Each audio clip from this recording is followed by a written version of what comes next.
jalqabaa hirnaa bara 2010 hundeeffame. Hospitaalichi yeroo ammaa tajaajila wallaansaa deddeebi'anii yaaluurraa kaasee hanga baqaqsanii yaalutti ni kenna. Haa ta'u malee kenniinsa tajaajila isaatiin ol qabatee rakkoo akka qabu hawaasni yeroo garagaraatti komataa tureera. Akka ta'e tajaajilamtoonni ni ibsu.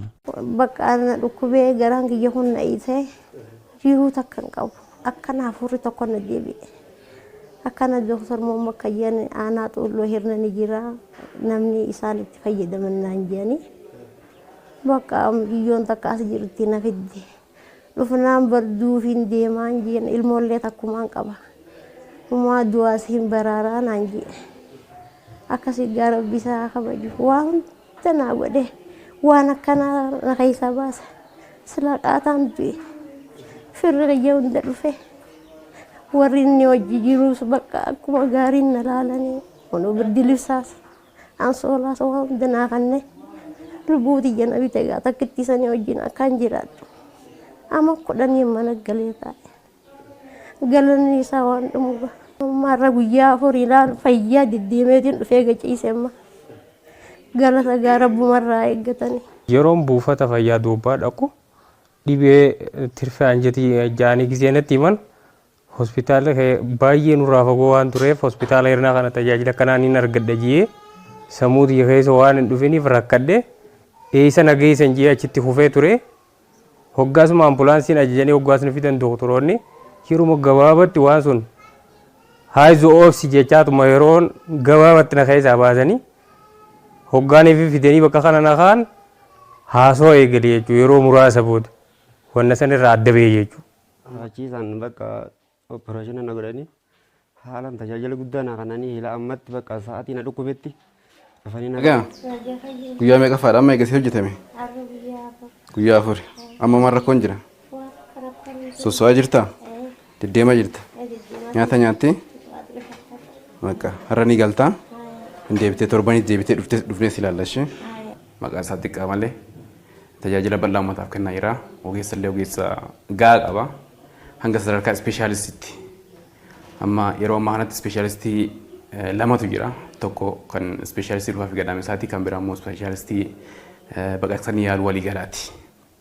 Walumaa galatti kutaan kun kutaa OPD yookaan kutaa warreen rakkoo gadaamesaa fi ulfaa wal qabatan itti ilaalamanii gara waardittis ta'e itti albitan jechuudha. Tajaajilli akka hospitaala sadarkaa duraatti tajaajila guddaadha.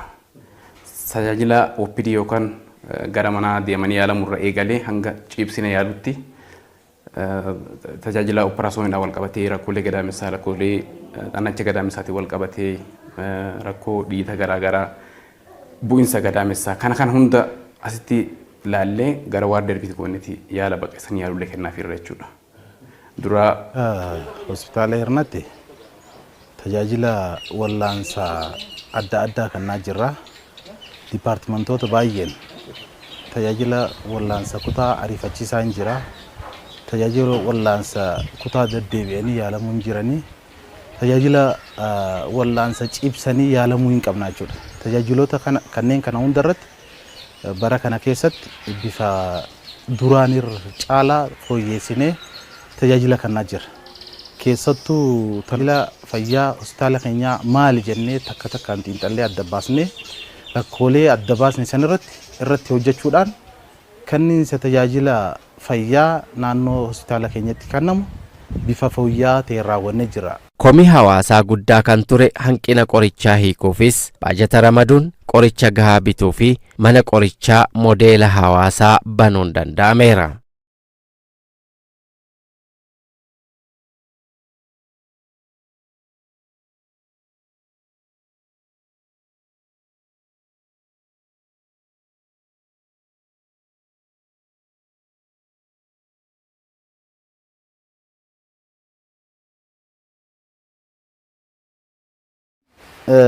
Dhimma tajaajila nu biratti argate bara kana nama 58 ol taasisnee jira jechuudha.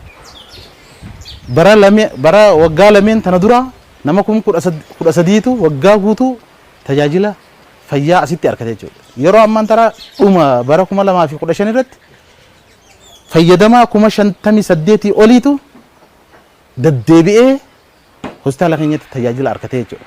Kanaaf bifa kanaan fooyyessinee jirra jechuudha.